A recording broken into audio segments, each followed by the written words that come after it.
एक राधे श्याम नामक युवक था। स्वभाव का बड़ा ही शांत एवं सुविचारों वाला व्यक्ति था। उसका छोटा सा परिवार था जिसमें उसके माता पिता, पत्नी एवं 2 बच्चे थे।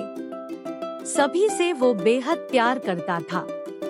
इसके अलावा वो कृष्ण भक्त था और सभी पर दया भाव रखता था। जरूरतमंद की सेवा करता था, किसी को दुख नहीं देता था। उसके इन्हीं गुणों के कारण श्री कृष्ण उससे बहुत प्रसन्न थे और सदैव उसके साथ रहते थे।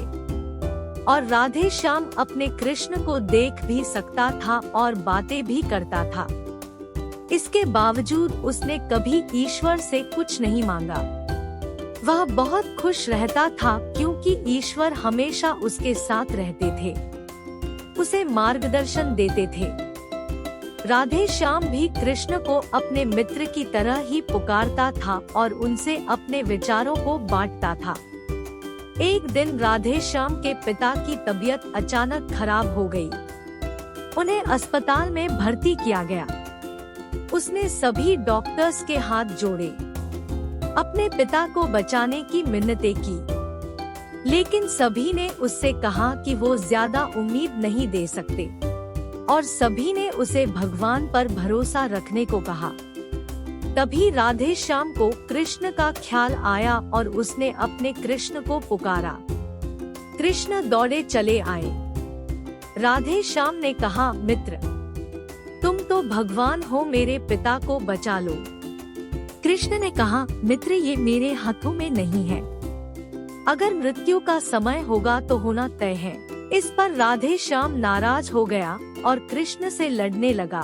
गुस्से में उन्हें कोसने लगा। भगवान ने भी उसे बहुत समझाया पर उसने एक ना सुनी। तब भगवान कृष्ण ने उससे कहा, मित्र, मैं तुम्हारी मदद कर सकता हूँ, लेकिन इसके लिए तुम्हें एक कार्य करना होगा। राधे श्याम ने तुरंत पूछा, कैसा कार्य? कृष्ण ने कहा, तुम्हें किसी एक घर से मुट्ठी भर ज्वार लानी होगी और ध्यान रखना होगा कि उस परिवार में कभी किसी की मृत्यु न हुई हो।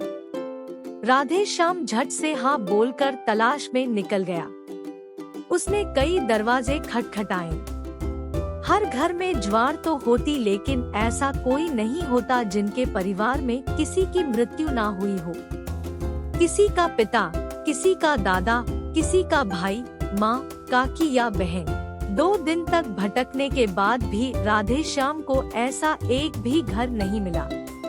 तब उसे इस बात का एहसास हुआ कि मृत्यु एक अटल सत्य है। इसका सामना सभी को करना होता है, इससे कोई नहीं भाग सकता। और वो अपने व्यवहार के लिए कृष्ण से क्षमा मांगता है और निर्णय लेता है, जब तक उसके पिता जीवित हैं, उनकी सेवा करेगा।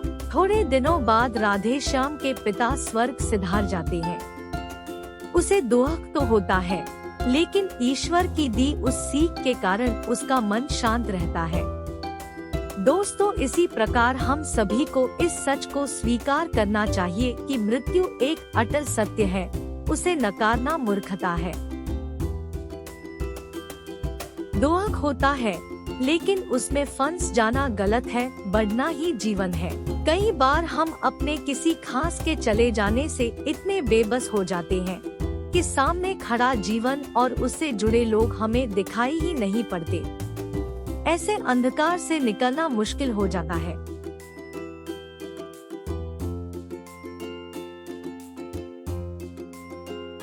जो मनुष्य मृत्यु के सत्य को स्वीकार कर लेता है, उसका जीवन भार विहीन हो जाता है और उसे कभी कोई कष्ट तोड़ नहीं सकता। वो जीवन के हर क्षेत्र में आगे बढ़ता जाता है।